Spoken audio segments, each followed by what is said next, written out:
Moi vaan kaikille! Tämänkertainen video onkin pikkasen erilainen. Tämä on enemmän tämmönen storytimein tyylinen. Me käytiin perheen kanssa viime kuussa lomalla Legolandiassa viikon ajan. Ja mä laitoinkin mun Instagramin My Stories puolelle aika paljon klippejä. Ja mä laitoin myös sinne Instagramin profiilin etusivulle semmoisen oman kansion, johon mä sit laitoin näitä Legoland-klippejä. Niitä voi käydä yhä sieltä katsomassa.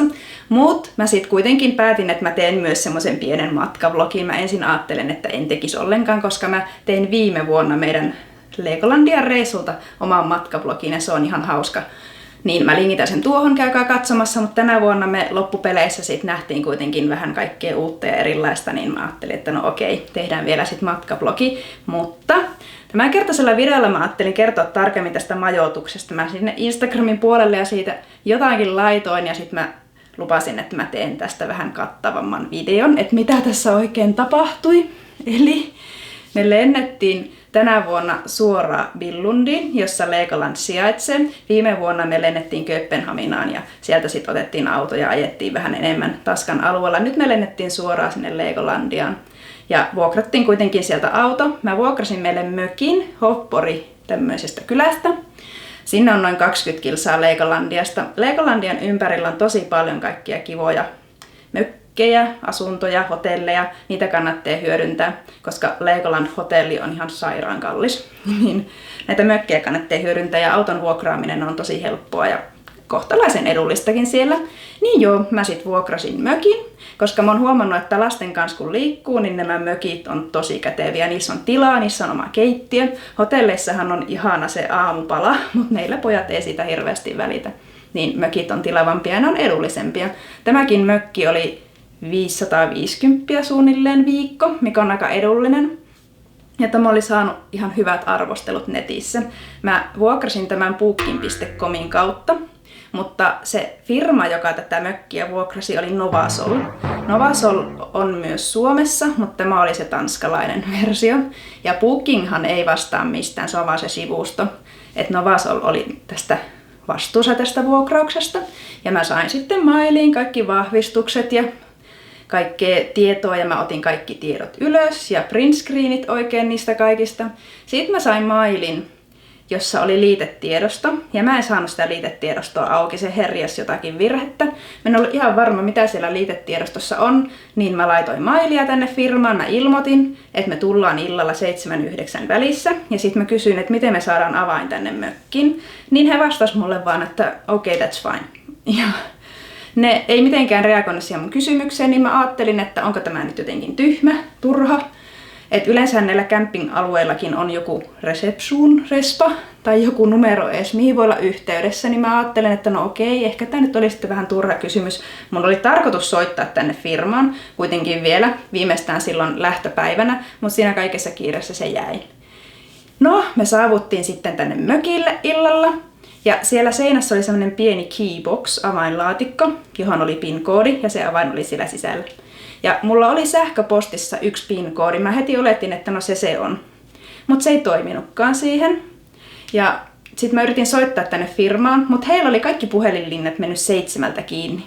Kaikki emergency numberit ja kaikki, ne oli mennyt kiinni. Ja missään ei ollut tätä tietoa, en mä voinut tietää. Jos mä olisin tämän tiennyt, mä olisin ehdottomasti yrittänyt soittaa aiemmin tänne.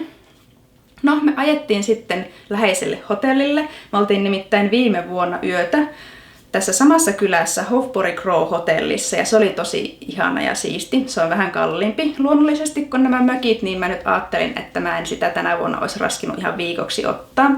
Mutta he on aina auki ja siellä oli tosi ihania ihmisiä ja ne yritti hirveästi meitä auttaa ja soitella joka paikkaan, mutta ei heilläkään ollut mitään numeroita.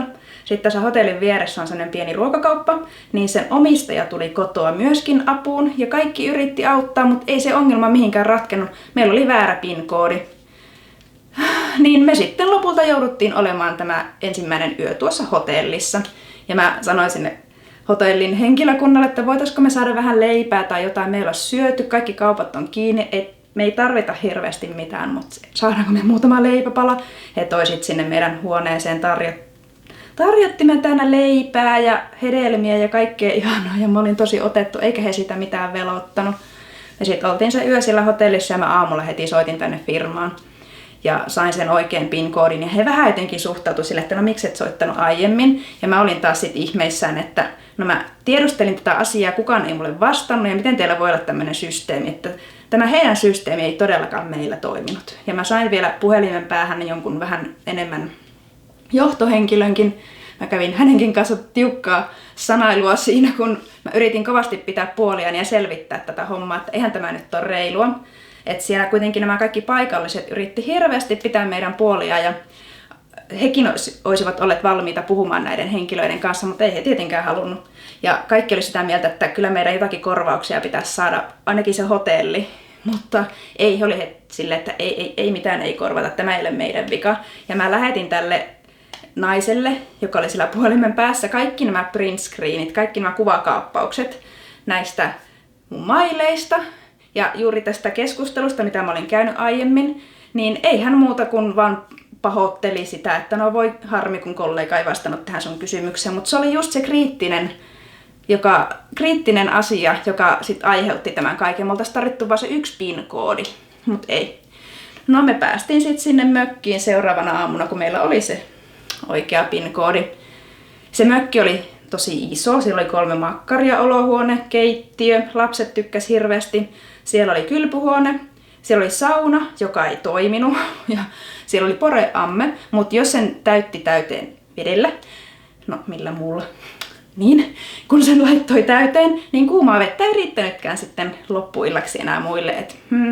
Sitten siellä oli pöydällä semmoinen kansio, jossa oli mukaan kaikki käyttöohjeet näihin laitteisiin. Mutta ne oli tosi ympäripyörät. Ne loppupeleissä ei ollut käyttöohjeet just näihin laitteisiin, vaan siellä oli semmoista just, että no saunassa on yleensä 2 nuppia. Joo. Ja sitten me etsittiin Wi-Fi-verkon salasanaa. Siellä luki vain, että no se on yleensä modemissa tai avaimen perässä. No ei ollut. Se löytyi lopulta siivouskaapista, mutta mä kerkesin sitä kysyä jo sieltä firmalta. Samalla kun mä soitin, että voitaisiko me nyt saada niitä lakanoita lainaan, kun meillä ei omia ollut. Ja oli tarkoitus, että me sieltä ne vuokrataan. Sitten sieltä tuli semmoinen herttainen vanhempi mies, toinen lakanat. Ja hänkin ihmetteli sitten, että no onpa outoa toimintaa. Hän oli vähän niin kuin talonmies sillä alueella, näin mä ymmärsin. Ja hän rakensi omaa mökkiä siihen viereen. Että hän oli perillä tästä systeemistä, mutta hän ei ollut näitä Novasolin työntekijöitä kuitenkaan mun mielestä. Hän ihmetteli ja oli sitä mieltä, että ehdottomasti huono systeemi, pitäisi saada korvauksia. Hän olisi tiennyt sen koodin siihen oven. Ja hän on aiemminkin auttanut turisteja siellä. Ja tämä hotellin väkikin sanoi, että tätä tapahtuu. Ja se firma tietenkin kiisti kaiken, että no ei, yleensä kaikki sujuu hyvin. Et harmi, kun tämä mies ei ollut silloin illalla sillä paikalla. Ja mä sanoinkin tälle miehelle, että jos haluat, niin voitko käydä ilmoittamassa oman puhelinnumerosi tuonne hotelliin, koska he sitä voi jatkossa tarvita, että on joku, johon saa yhteyden, jos tulee joku tämmöinen katastrofitilanne illalla, ei tietenkään pienen asian takia, mutta mä luulen, että hän sen kävi ilmoittamassa sinne. No, siis mua harmitti aluksi tosi paljon ja se kohtelu harmitti, mutta sitten mä ajattelin, että no ei nyt surra hirveästi, ettei mene lomapilalle, koitetaan nauttia, että jospa loppuaika menisi hyvin. Mutta sitten joskus 3. ja 4. päivänä me huomattiin, että siellä olohuoneessa oli ihan mustanaan muurahaisia. He oli tullut sieltä seinän läpi. Siellä oli, se toinen seinä oli rakennettu silleen, että ikkuna oli ihan siellä lattian rajassa ja ne tuli sieltä läpi. Tosi huonosti rakennettu mökki ja niitä muurahaisia oli ihan älyttömän paljon ja ne kanto hiekkaa sinne sisälle ja sitten siellä oli semmoisia jättimäisiä lentomuurahaisia. Hyi, ne oli tosi ällöjä, mä imuroin ne heti pois ja sitten me löydettiin sieltä siivouskaapista muurahaisloukkuja, joten se ongelma oli heille tuttu. Ei ole vaikeaa rakentaa talo kunnolla niin, että ötökät ei pääse sisään. Se on tietenkin aika yleinen ongelma ja moni voi ajatella, että no mökkielämään kuuluu ötökät ja kesään kuuluu ja näin. Mutta jos mä oon maksava asiakas, niin mun mielestä mulla on oikeus saada mökki, joka ei ole mustanaan ötököitä. Ja ne muurahaisloukut toimi hetken ja mä itse asiassa otin siitä videon ja laitoin sähköpostilla sinne firmaan ja mun mies sit soitti seuraavana päivänä vielä sinne, että hei nyt oikeesti. Niin he lähetti tämän saman herttaisen vanhan miehen ja hän toi lisää näitä loukkuja. Ja ei hän sitten oikein muuta osannut, että eihän se hänen asia ole ja nämä loukut toimi sen vuorokauden kuitenkin kohtalaisen hyvin. Mutta sitten parin päivän päästä niin me huomattiin, että se oli aivan mustanaan taas mitä ötököitä ja niitä oli katon rajassa asti. Se oli niin ällö, että mä en pystynyt enää edes kuvaamaan sitä, enkä mä halunnut imuroida sitä. Mä sanoin miehelle, että tuu siivoamaan nuo pois tosta, että mä oon jo siis hyi olkoon. Et mun mielestä se oli vaan niin kuin aivan liikaa. Ei hyvä ollenkaan. Muuten tämä loma meni oikein kivasti, mutta tuo mökki oli kyllä silleen, että en voi suositella. Siis mä en todellakaan voi suositella sitä Novasolia, koska he kohteli jotenkin asiakasta niin huonosti. Mua ei se raha haittaa, mä en sen takia jaksas alkaa taistelemaan, mutta siis se kohtelu, että kyllä ihmisen pitää pitää puolensa, saa pitää puolensa. Mä laitoin jopa kuluttajansuojavirastoon semmoisen tiedustelun, ja hekin oli sitä mieltä, että joo, ehdottomasti väärin, että laitan vielä virallinen reklamaatio, ja hän antoi sitten jonkun Euroopan järjestön osoitteen. Mä vielä perehdyn siihen myöhemmin, että jos ei ala homma hoitumaan, että ehdottomasti pitäisi korvata jotain. Se korvaushan kuitenkin tarkoittaisi sitä, että he tulee vastaan, he ymmärtää, he ottaa vastuuta siitä. Ei sen tarvitse olla isokaan korvaus. Mä itse teen muun muassa niin, että jos mä teen kakun jollekin asiakkaalle ja siellä muutama koriste vaikka nuokahtaa heillä jääkaapissa, että se ei periaatteessa ole mun syy, mutta jos vaikka lapsi vähän pahoittaa mielen, niin totta kai mä annan siitä 5-10 € korvausta. Tulee kaikille hyvä mieli ja sitten se asiakas tulee varmasti takaisin. Että musta on kiva tehdä kompromisseja ja kuitenkin ottaa vastuuta siitä, että he tavallaan syytti mua, mutta siis en mä kokenut tekeväni mitään väärää. Et matkustaessa sattuu ja tapahtuu, että vaikka huolehtis kaikesta hyvin ennakkoon, niin silti voi huonolla tuurilla aina käydä vähän mitä sattuu. Mun kaverille muun muassa kävi niin, että hän oli matkustamassa Etelä-Amerikasta Eurooppaan ja tämä lentoyhtiö meni konkurssiin ja hän joutui sitten ostamaan ihan sairaan kalliit liput, että hän pääsi Eurooppaan ja kukaan ei korvannut. Matkustaessa joutuu varautumaan aina vähän kaikkea, mutta ei kannata kuitenkaan pelästyä, että matkustaminen on kivaa ja rohkeasti vaan.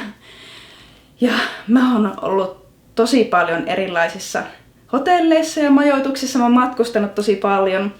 Tämä ei ollut yksi karmeimpia, mutta kyllä yksi huonoimpia firmoja, en suosittele. Ja semmoinen vinkki, että ei yleensä kannata varata hotellia Bookingin kautta tai jonkun muun vastaavan firman, koska Bookingilla ei ole mitään vastuuta ja myöskään sillä hotellilla ei ole vastuuta, jos se on vuokrattu Bookingin kautta. Että kannattaa suoraan vuokrata tämän hotellin sivuilta, niin silloin hotelli korvaa tarvittaessa, jos tulee jotakin pieniä ongelmia.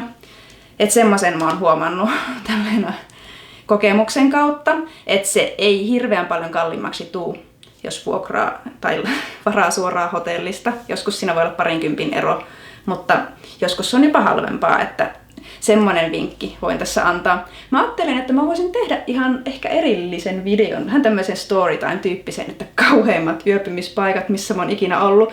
Nuorempana varsinkin tuli oltua vaikka kuinka karmeissa paikoissa, koska silloin ei ollut hirveästi väliä missä nukkuu. Laita peukut ylös ja kommenttia alas, jos tämmöinen video olisi jotenkin mielenkiintoinen tai kiva. Ja jos tykkäsit tämän tyylisestä videosta, mä kuitenkin halusin tehdä tästä ihan videon, koska jotenkin mä halusin jakaa tämän ja vähän niin kuin varoittavana esimerkkinä. Ja siis aina oppii, että mäkin opin tästä paljon ja ehkä jatkossa osasit välttää vähän tämän tyylisiä. Aina ei voi välttää kaikkia vastoinkäymisiä, mutta tämmöinen tapaus oli meillä. Muuten loma meni tosi kivasti ja mä teen tosiaan vielä sitten sen pienen matkablogin ja sieltä Instagramin puolelta voi käydä katsomassa näitä videopätkiä. Ja mulla on suunnitteilla itse asiassa yksi semmonen Lego-teemainen ASMR-videokin, missä mä sit saatan kertoa vähän lisää tästä reissusta.